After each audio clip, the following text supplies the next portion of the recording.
भाजपा आमदार प्रवीण दरेकर आपल्याबरोबर आहेत। दरेकरजी, भाजपकडनं यंदा दहीहंडी जी आहे ती मुंबईभर मोठ्या उत्साहात साजरी केली जाते। यंदा दहीहंडीचं विशेष महत्त्व आहे कारण की विधानसभेच्या निवडणुका सुद्धा आहेत, त्यामुळे भाजप यंदा कोणता मेसेज घेऊन?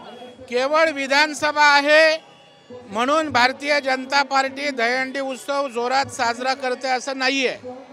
कुठलाही हिंदू उत्सव, त्याचबरोबर धार्मिक उत्सव, आमच्या सांस्कृतिक उत्सव भारतीय जनता पार्टी धूमधडाक्यात साजरे करते।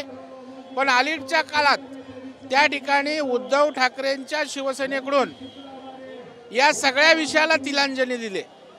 त्यांचा उत्साह आपल्याला दिसणार नाही, सहभाग आपल्याला दिसत नाही। आणि अशा वेळेला भारतीय जनता पार्टी आज बघाल मुंबई आणि ठाण्यात जवळपास 70% उत्सवांवर त्या ठिकाणी प्रचंड असा प्रभाव किंवा साजरा भाजपचे कार्यकर्ते, उत्सव मंडळ किंवा भाजप करताना दिसते। याचा अर्थ युवा वर्गाला, त्या ठिकाणी समाजाला भारतीय जनता पार्टीचं एक वेगळं आकर्षण आणि विश्वास या गोविंदाच्या निमित्तानं दिसतोय। आई बाबा होण्याचे स्वप्न अजून पूर्ण झाले नाहीत का? आई बाबा होण्याचे तुमचे स्वप्न पूर्ण करा अपोलो फर्टिलिटीद्वारे। मोफत सल्ल्यांसाठी कॉल करा 9953420359। खरं तर वरळीमधनं ठाकरे गटाचे आमदार आदित्य ठाकरे प्रतिनिधित्व करतात। त्याच वरळीमध्ये भाजपकडनं अफजल खानाचा वध साकारत संपूर्ण दहीहंडी उत्सव साजरा। जसं अमित भाईंनी उल्लेख केला की टीम औरंगजेब, तशा पद्धतीनं फॅन क्लब, त्यामुळे हे आता फॅन क्लबवाले झालेले आहेत। आणि अशा वेळेला हिंदू सण साजरे करण्याची जबाबदारी मोठ्या प्रमाणाने आम्ही स्वीकारले। आणि म्हणून वरळीसारख्या आदित्य ठाकरे नेतृत्व करत असलेल्या मतदारसंघामध्ये आज अफजल खानाचा वध त्या ठिकाणी छत्रपतींनी केला। अनेक वेगळा संदेश जांभोरीच्या एक ऐतिहासिक मैदानावरून भारतीय जनता पार्टीनं उपमुख्यमंत्री देवेंद्र फडणवीस साहेब यांच्या उपस्थितीमध्ये दिला गेला। अनेक उत्साहाचं वातावरण मुंबईत दिसतंय। सकाळीच आम्ही वरळीवरून त्याची सुरुवात केली। खरं तर अनेक भाजपचे नेते जे आहेत ते आता शरद पवारांच्या संपर्कात असल्याचं म्हणतंय। अलीकडेच आजच विवेक खोल्ले असतील, त्याचसोबत हर्षवर्धन पाटील असतील, त्यांनी पुण्यामध्ये शरद पवारांची भेट घेतली। समरजित घाटगे ते तुमचे भाजपचे नेते होते, त्यांनी अलीकडेच राष्ट्रवादी काँग्रेसमध्ये पक्षप्रवेश केलाय। तुमच्या मित्रपक्षामुळे तुमची अडचण झाली आहे का?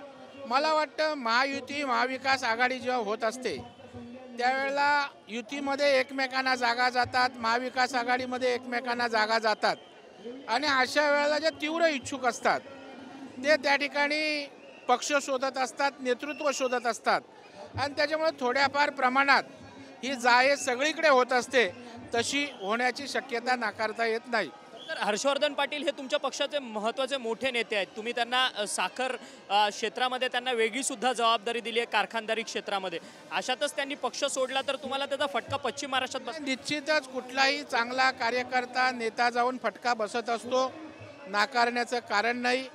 परंतु अजूनही असं वाटत नाही की हर्षवर्धनजी भारतीय जनता पार्टीचं त्या ठिकाणी सोडून जातील, असं अजूनही त्या ठिकाणी जरी गाठीभेटी होत असल्या तरी वाटत नाही। कुडाळमध्ये जो मालवणमध्ये जो राजकोट किल्ला होता त्याच्यामध्ये जो छत्रपती शिवाजी महाराजांचा पुतळा होता तो पडला, त्याच्यावरतून आता खरं तर राजकारण होतंय का या सगळ्या गोष्टींवर? मला वाटतं झालेली घटना दुर्दैवी आहे, परंतु या घटनेच्या आधारे राजकारण करणं हे त्याहून दुर्दैवी आहे।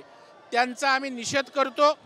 मुख्यमंत्र्यांनी सांगितलेलं आहे, उपमुख्यमंत्र्यांनी सांगितलं आहे की चांगला दर्जेदार पुन्हा त्या ठिकाणी स्मारक उभे करू, परंतु छत्रपतीच्या पुतळ्यावरनं राजकारण करणं हे मला वाटतं दुर्दैवी। जयंत पाटील जे राष्ट्रवादीचे प्रदेशाध्यक्ष शरद पवार पक्षाचे, ते उद्या आंदोलन करणार आहे, निषेध आंदोलन। नाही, मला वाटतं कुठलीही गोष्ट घ्यायची त्याचं विपरीत राजकारण करायचं हे अलीकडचा त्यांचा धंदा आहे। आम्ही छत्रपतींचे पाईक आहोत, छत्रपतींचा विचार मानणारे आहोत। आम्ही दर्जेदार स्मारक उभारू, कृपया त्याचं कोणी राजकारण करू नये। अशा गोष्टींचं राजकारण केलेलं जनतेला आवडत नाही। दीपक केसरकर जे मंत्री आहेत या तुमच्या संपूर्ण सरकारमध्ये, ते म्हणतात की वाईटातून काहीतरी चांगलं घडायचं आहे, त्यामुळे ही घटना घडली। आम्ही याचा सकारात्मक घेऊन दर्जेदार वास्तू आणि संग्रहालय किंवा स्मारक कसं उभं राहील याचा प्रयत्न या निमित्तानं करू। धन्यवाद सर, तुम्ही आमच्याशी बातचीत केली होते. भाजपचे आमदार प्रवीण दरेकर ज्यांनी शिवराज प्रतिष्ठान तर्फे बोरवलीच्या अशोकवन परिसरामध्ये ही संपूर्ण दहीहंडी उत्सवाचा जो आहे तो संपूर्ण कार्यक्रम जो आहे तो भरवलेला गेलेला आहे, त्यांच्याकडनं केलेला आहे. थोड्याच वेळात या संपूर्ण कार्यक्रमामध्ये केंद्रीय मंत्री पियुष गोयल आणि त्याचसोबतच राज्याचे गृहमंत्री आणि उपमुख्यमंत्री देवेंद्र फडणवीस जे आहेत ते उपस्थित असणार. परंतु या सगळ्याच्या संदर्भात प्रवीण दरेकर यांनी आपल्याशी माध्यमांशी संवाद साधताना त्यांनी सांगितलं की खरं तर उद्धव ठाकरे यांनी हिंदुत्व सोडलेलं आहे, त्यामुळे सण उत्सव ते सध्या साजरे करत नाही, म्हणून ठाकरेंवर टीका जी आहे ती प्रवीण दरेकर यांच्याकडनं करण्यात आलेली आहे. व्हिडिओ जर्नलिस्ट रोशन गायकवाडसह अक्षय मंकणी, TV9 मराठी, मुंबई.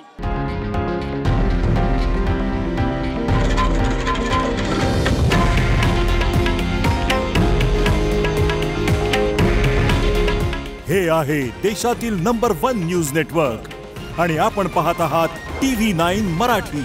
काळजी तुमची, हित महाराष्ट्राचं.